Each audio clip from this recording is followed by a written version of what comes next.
This week we saw multiple records broken in Banana Ball, as well as the Tailgaters winning their first game against the Savannah Bananas, and the Firefighters winning their first game of the season against the Party Animals. And we're wearing new shirts. It's the start of something new.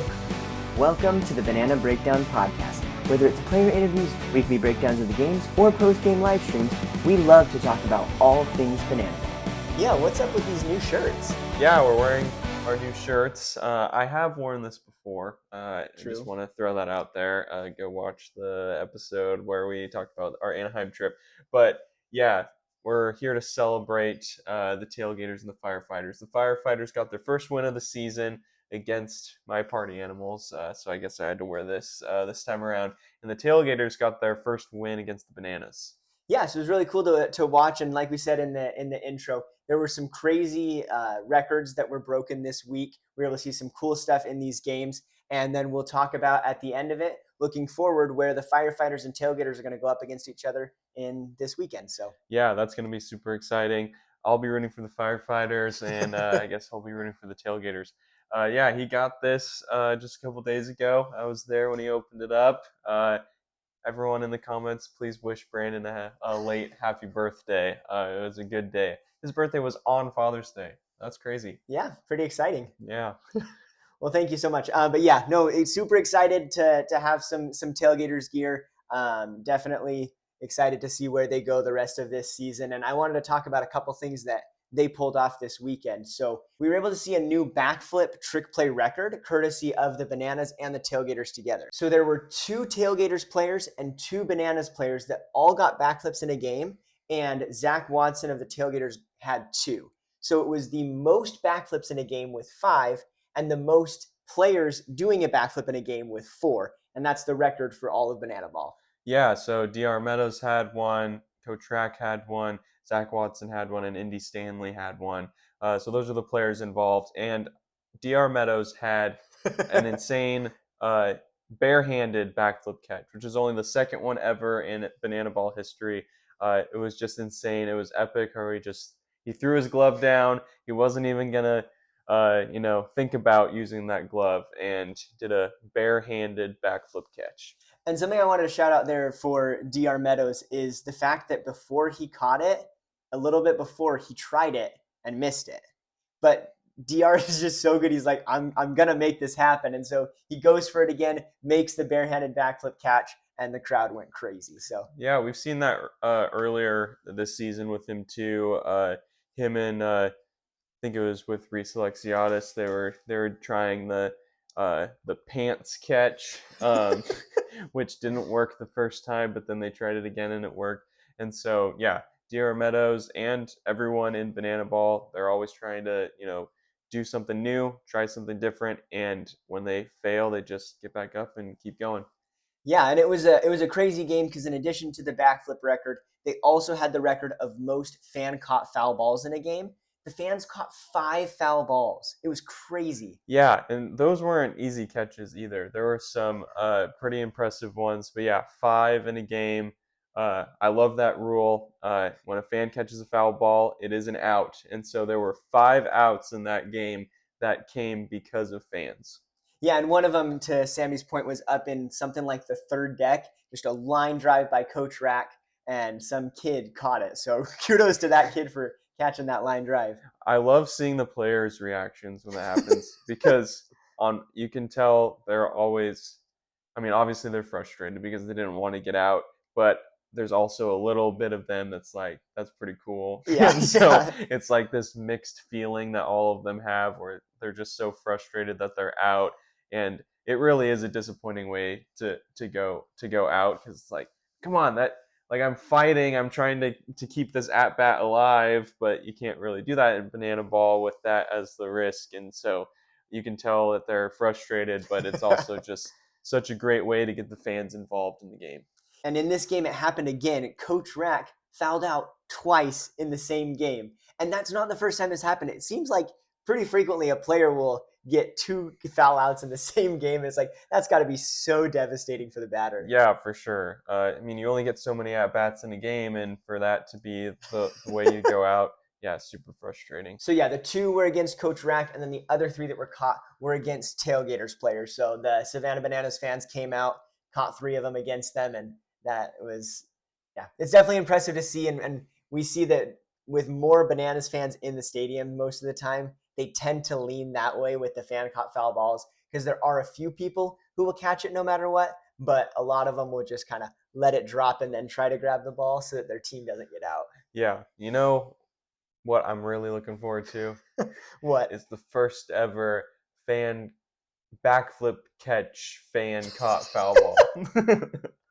Just in between the seats, go up and come down Yeah. without hitting anybody. Yeah, that would be super safe, I'm sure, in the bleachers. I mean, they could pull it off by having like DR Meadows go there. Like, so Arizona Diamondback Stadium, there's a path back there behind where the video screen is, and out back there. So like, he could go back there if they ever play at the D-back stadium. Hint, hint. Let's play at the D-back stadium, and he could try to catch one from there, and it could be one off Yeah, the like bat. a in disguise type thing. Yeah. That would be awesome. Yeah, like that Coach Rack video where he was in disguise at a tryout. Yeah, they should have players in disguise trying to do backflip catches for foul balls. No, that would be might be a little dangerous. We probably should stay away from that unless there's nobody else around. But yeah, so that's something really cool, seeing that rule in play and seeing the fans come out with their gloves, come out with just barehanded catches, using their hat, whatever the case may be, to try to help move the game along and help their team come to the win. So really cool to see. Yeah, I love that rule because yes, it gets the fans involved, but it gets them involved in a way that is a time-honored baseball tradition of bringing your mitt to the ballpark and hoping that you'll catch a foul ball. And so it incorporates that tradition that's been around forever with baseball and makes it, ups the stakes a little bit more, and makes it so you can actually impact the game.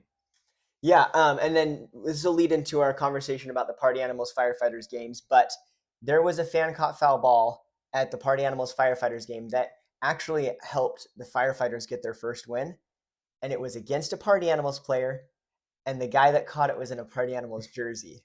And we can show the clip here. It's pretty funny. There's a guy in a Party Animals jersey that jumps, it goes through his hands, and then another kid in a Party Animals jersey 2 rows behind sticks out his hat and catches it. So the Party Animals were just going for the ball, really trying to get their player out. It was really funny. That would never be me.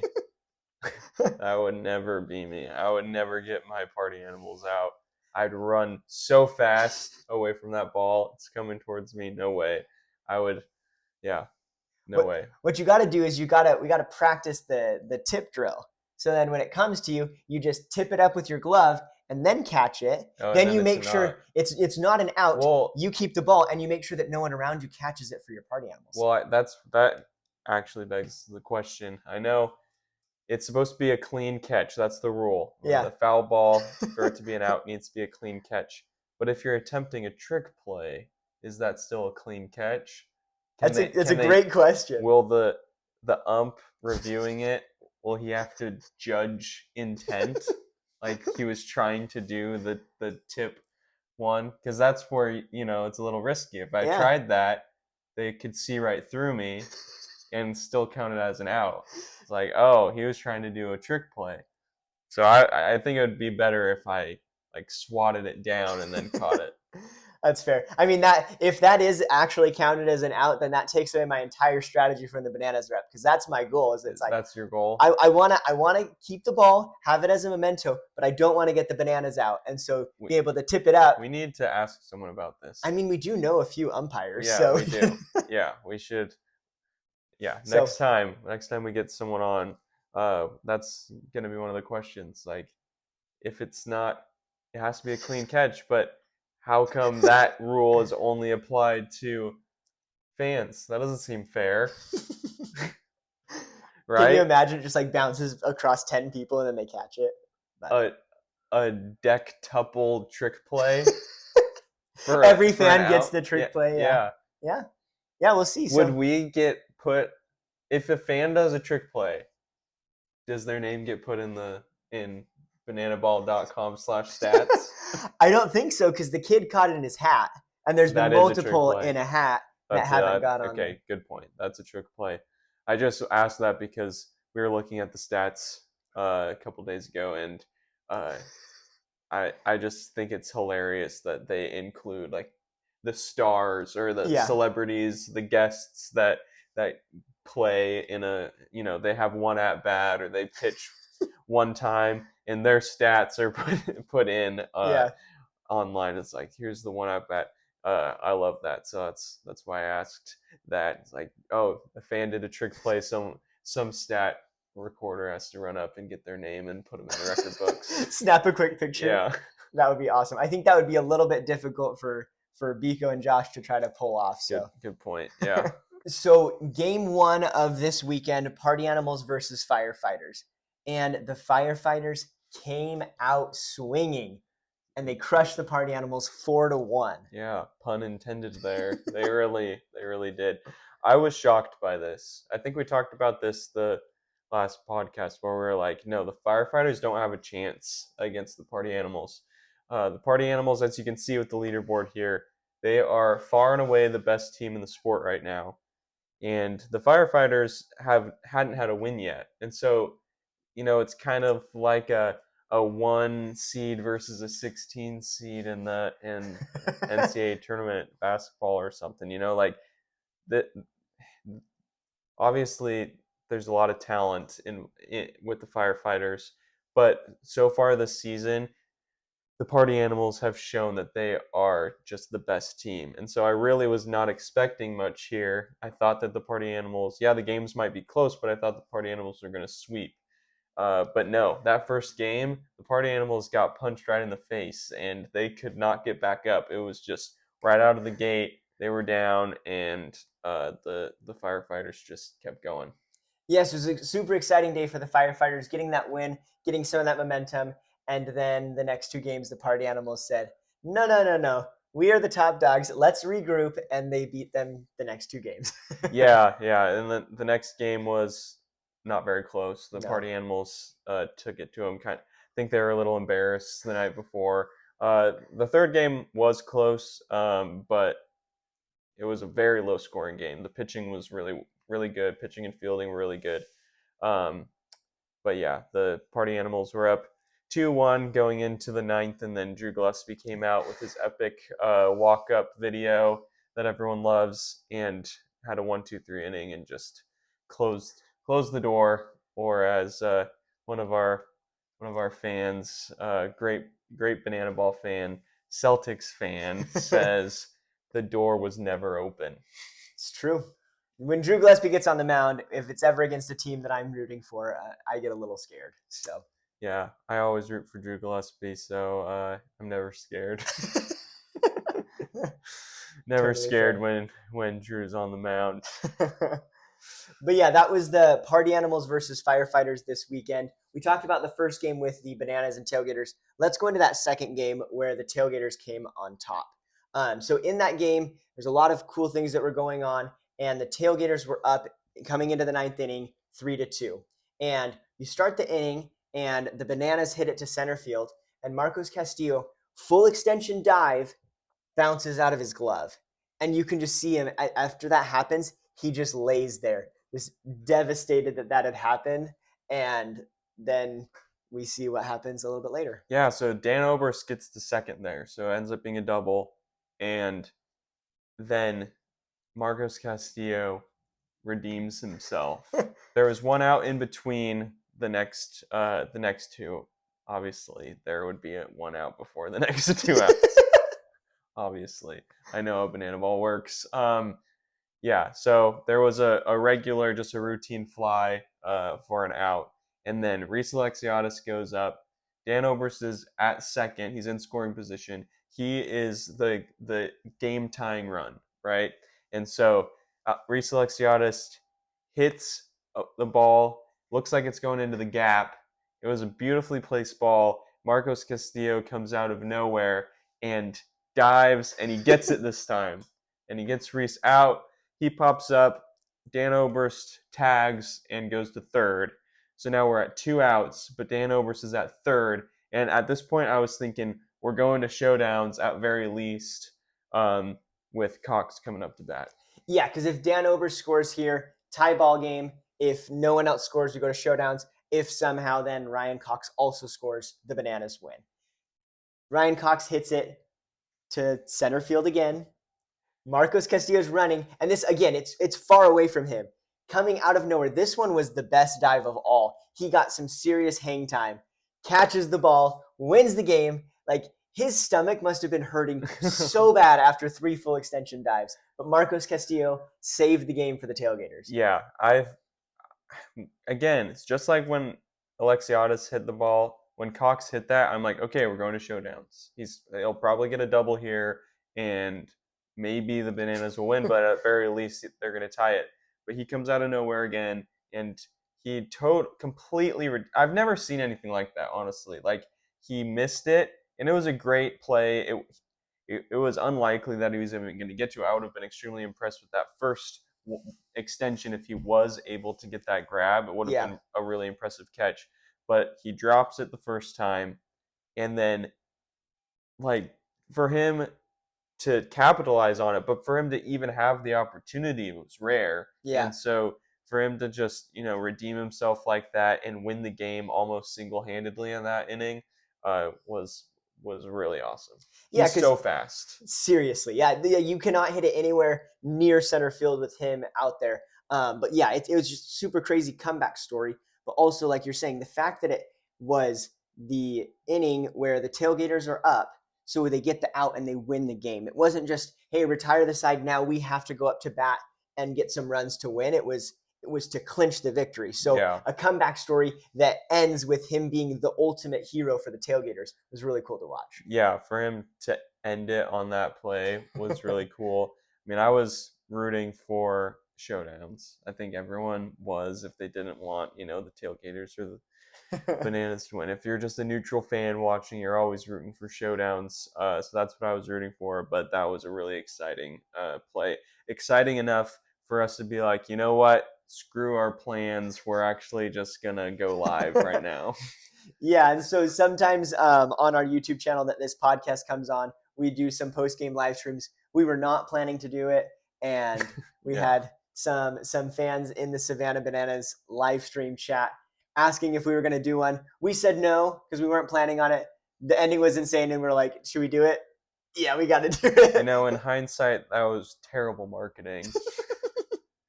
Like, tell everyone no and then just do it anyway. Yeah, that's our bad. We'll get better at this. Yeah, but we definitely enjoy doing that occasionally where we'll do a post-game live stream and kind of talk about those things. If you want to check that out on our channel, you'll see our raw reaction right after it happened. It was within 10 or 15 minutes after the game ended. We were able to go live, and it was a lot of fun. Yeah, super fun. I love interacting with the fans live. We joke about it. You see a different side of me on live streams. It's pretty fun to watch. Let's go into the Bananalytics next. So I'll pull up the. Where'd that computer come from? It's always been here. Bananaball.com/stats has all of the stats that we use for this. It's the official scorekeeper, everything for the Bananas that they put in there. And we have pulled together 3 different categories we want to talk about: home runs, strikeouts, and trick plays. We feel that those are some of the most important ones to talk about. And we are going to try to show stats of what happened this week and then how it affects the overall standings. So we're going to have those up on the screen now so you guys can check them out and see what we're seeing. But let's start with the home runs. So this week we saw home runs by only the Texas Tailgaters and the Firefighters. So Mac Danford and Taj Porter from the Tailgaters and Zachary Bridges and Dalton Cornett from the Firefighters all had 1 home run this weekend. Yeah, I honestly was a little shocked that they were the only teams with home runs, but yeah, good showing by them. Yeah. And then across the tour, with no changes in the home runs, this stayed the same this weekend. So 13 home runs for Jake Skoll for the Party Animals in first, 10 home runs, Reese Hampton with the Party Animals in second, and then Reese Alexiades in third for the Bananas with 9 home runs. Reese Hampton has kind of come out of nowhere the past couple of weeks. He's just climbed that leaderboard for home runs like crazy. Yeah, and it was last weekend that he had 4 home runs, in the football stadium. Yeah. So he jumped from pretty low in the standings to number 2, which was pretty impressive to watch. Yeah. And then we also wanted to figure out a way, now that the firefighters and tailgaters are here, they're having way less games than the Party Animals and Savannah Bananas. So it didn't seem fair to not include them in the overall tour thing. And so what we ended up doing is doing a home runs divided by the number of at-bats that they had. And this is one that is not on the bananaball.com/stats. We pulled this together. I really like Excel, so I was able to pull that together. It's pretty easy. Nerd. Thanks, Sammy. So what this does also is it affects a little bit of the Savannah Bananas and Party Animals, because we've talked about it a little bit. This year, the Savannah Bananas have all home games, and they played against the Party Animals. The Party Animals had a bunch of away games. The way that Banana Ball works, the away team has more at-bats because of the walk-offs for each inning. And so the home team will most of the time have less at-bats. So you'll actually see that Reese Alexiades has hit more home runs. He has a better home run per at-bat percentage than Jake Skoll. He's hit a home run in 8.5% of at-bats that he comes up. And then slowly behind him is Mac Danford. He's hit 2 home runs this year, 8.3%. Then comes Jake Skoll, 8.1%, and Zach Watson with 8%. And we wanted to show that off. That will definitely change as this goes on. Next year, this statistic we may not even show, because there should be an even number of home games, so they should balance out. But for now, we wanted to show that, especially with making it so that the tailgaters and firefighters could be part of this. Yeah, it might not completely balance out, but that's just the way that things work. But yeah, we're not going to need this for much longer as it really turns into a real season. So yeah, we were kind of debating, like, do we start only, like, do we stop tracking everything before and we just start tracking this stuff when the tailgaters and firefighters are playing now, or like, what do we do there? And there was also the issue of, like, is there a threshold? Like, do you have to hit a certain amount of home runs? Do you have to have a certain amount of strikeouts to even be included in this? Because one could, like, completely mess up the percentages. And so we were kind of messing around with that. I'll be honest, Brandon was doing more of almost all of the work. And yeah, so this is what we came up with, and I think it works pretty well. Yeah, we're super excited about it, and we'll keep doing this on a weekly basis. And then if there's other stats, we can show those as well. Let's move on to the strikeout leaderboard. So there was actually some really good pitchers this weekend with the number of strikeouts. So Sammy, there's 2 Party Animals on here, so why don't you take this one? Yeah, so Brett Helton had 5 strikeouts this week. Danny Hosley had 4, and my boy Drew Gillespie had 4 as well. So the pitching was really solid this week. Kind of funny that the pitching was so good by the Party Animals and Bananas, but the Tailgaters and Firefighters also were the only ones that hit home runs. Kind of a funny thing there. Yeah, and that definitely helped Danny Hosley a little bit. So he is now leading the tour overall with 37 strikeouts. He's in first place. And then the rest of them are tied at 31. So he has a 6 strikeout lead, which is really impressive. So Dalton Ponce, Garrett Delano, and Noah Nisnik are all tied with 31 strikeouts. And then now we have strikeouts per innings pitched. And yeah. So do you want to explain this one? Yeah, so it's pretty similar to the last one, but just averages out a little bit. Definitely expect the tailgaters and firefighters to drop a little bit after these next couple weeks, just with how the stats go. But we just included anyone who had at least 5 strikeouts and pitched at least 4 innings to get out some of the crazy ones. I think Chase Acuff had pitched, according to bananaball.com/stats, 0.2 of an inning, and he got a strikeout. And so it technically said his average was 5 strikeouts per inning. So we definitely did not want to include that in the list. Chase Acuff doing something that is literally impossible to do. 5 strikeouts in an inning. I mean, according to the stats, they need to get him back on the mound. Yeah, seriously. Fast. He's the best pitcher in the world. But I did want to definitely, when we were looking at this, I didn't want to do it too much of a threshold to take off, for example, Brett Carson, because he's got 9 strikeouts in 5 innings pitched. And that leads him to, he's averaging almost 2 strikeouts every inning that he pitches, which is just absolutely incredible right now. Yeah, he is a really, really good pitcher. Yeah, great stuff. And then next is Bradford Webb averaging 1.4 strikeouts per inning, and Marshall Schill with 1.2, and then Danny Hosley with 1.2. It is super impressive that Danny Hosley is on this list with the Firefighters and Tailgaters playing just a couple games. The fact that he is the top Savannah Banana and Party Animal just shows why he's on the leaderboard. Is he is getting more than one strikeout every time he pitches an inning is absolutely incredible. Yeah, for sure.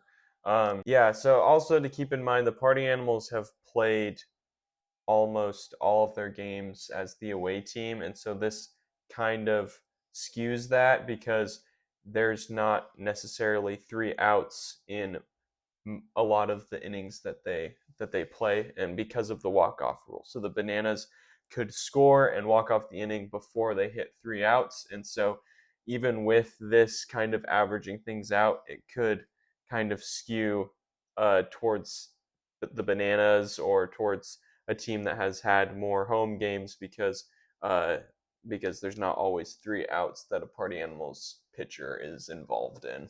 Yeah. So we don't know for sure. That could be how it is. I think it probably is if they pitch for 1 or 2 outs, they get then zero point 0.3 or zero point 0.6 of an inning. So I think it does average out. That makes Nice sense. try trying to slide in the Party Animals there. That makes Definitely, sense. it definitely is that way for the overall tour. That's why we wanted to add this in here because like Dalton Ponce and Garrett Delano, they have probably had less chances than Danny Hosley. But again, his rate of strikeouts is so high that he's just blowing them away anyways. So Well, there you have it. Brandon has thought about all of this stuff, and so even though I didn't quite understand it, hopefully, if you had that question, he just answered it for you. yeah, and hopefully I answered it right. Hopefully that is correct. So Biko Josh, if you're watching this and that is incorrect, please let us know. So let's go into the trick plays leaderboard. So this week was really different. Where we're not seeing many of the people on the top leaderboard in this top.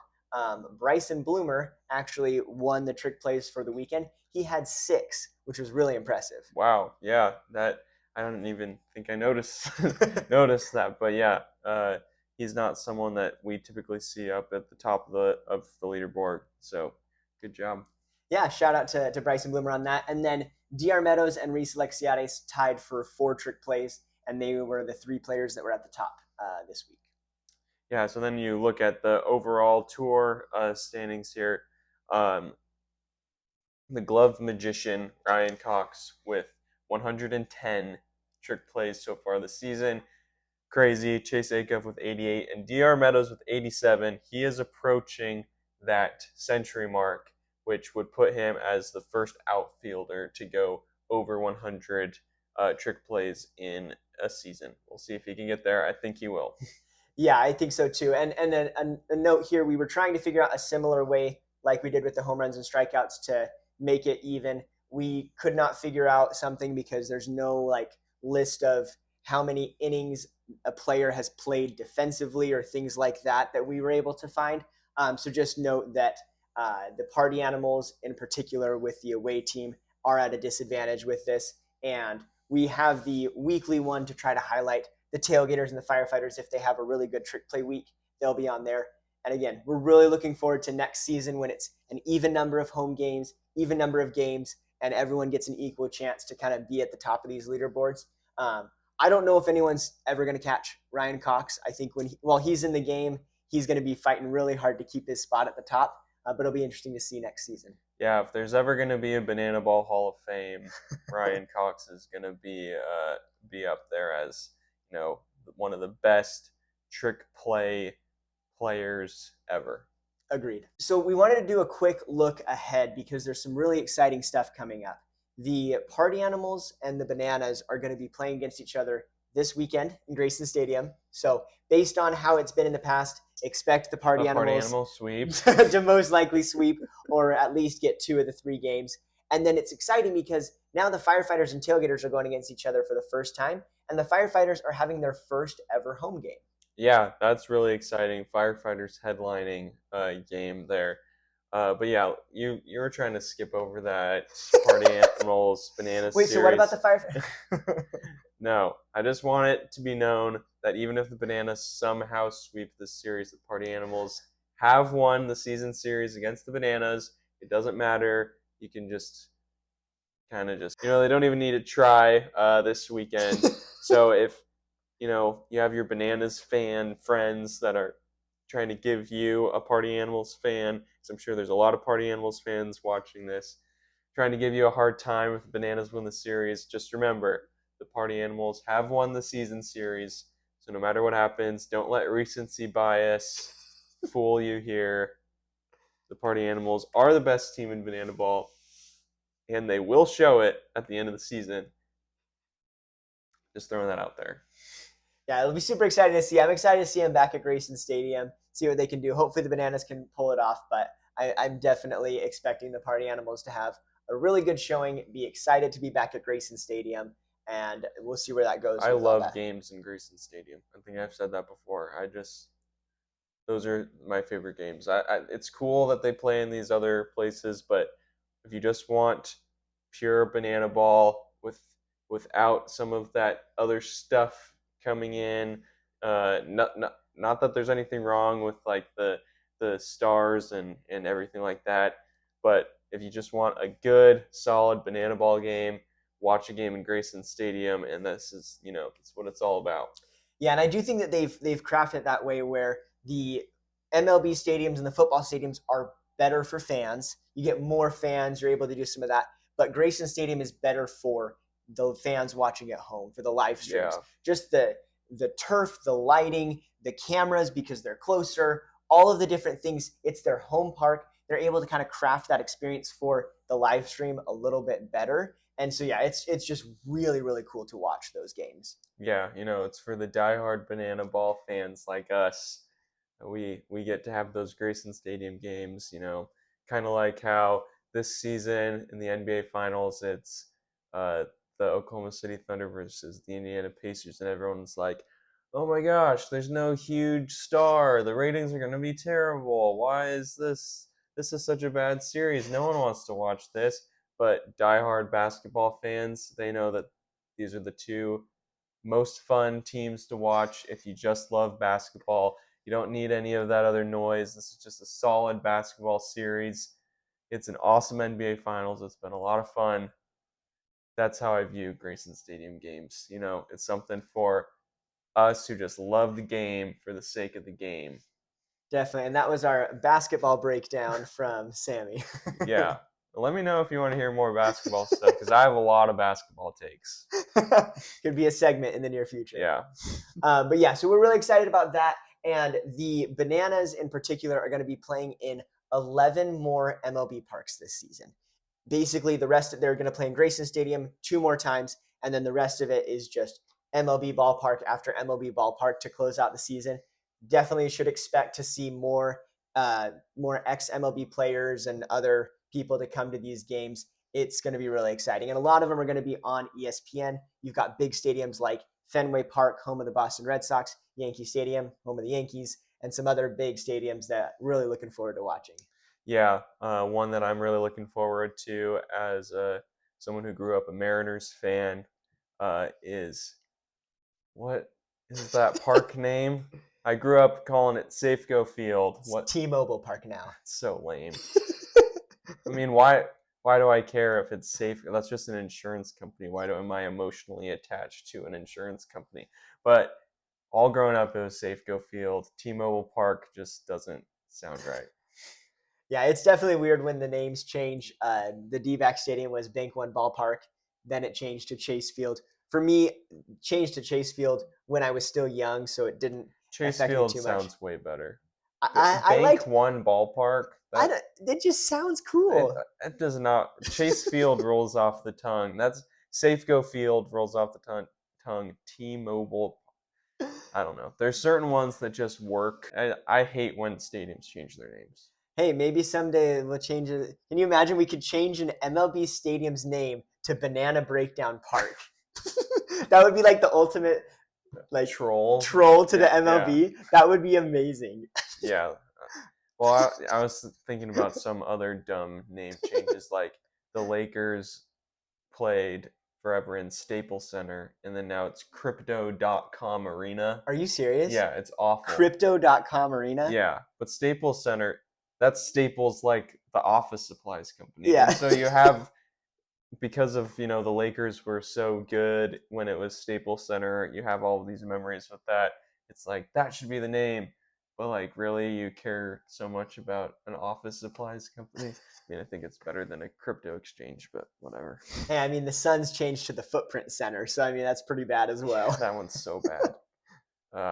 Gosh. I am excited that the Utah Jazz, it was the Delta Center forever, and then it became Vivint Smart Home Arena. Really? So bad. Like, Vivint Arena would be way better, Yeah, but they but- have to add Vivint Smart Home Arena. But then now it's Delta Center again. Okay. Yeah. That almost sounds like But it's like it's a not- home arena. It's not the Delta Center. It's Delta, like, everyone calls it the Delta Center, but the official branding is Delta Center. Just like how I was really mad about this. I grew up a Blazers fan. I grew up in Washington. That's why I was a Mariners fan, Blazers fan. I would have been a Sonics fan had they not moved, but I was a Blazers fan. They played in the Rose Garden. How cool is that? Portland's known for the Rose Gardens. Their arena was called the Rose Garden. Sorry, we're so off track right now. Right where we should be. Yeah, exactly. The Rose Garden. It changed to Moda Center. Like, I don't even know what Moda is. Like, I don't know what that company is. MODA. And again, not the Moda Center. Just Moda. It's Moda Center. It will always be the Rose Garden. I mean, that sounds way better. Yeah. One more. I have one more. Okay. I don't remember what this one got changed to, but the Anaheim Ducks, they were the Mighty Ducks. They used to be called the Mighty Ducks of Anaheim back when Disney owned the team. They played in what I just loved this name. It was Arrowhead, which is like the water company. They called it the Arrowhead Pond of Anaheim. Yeah.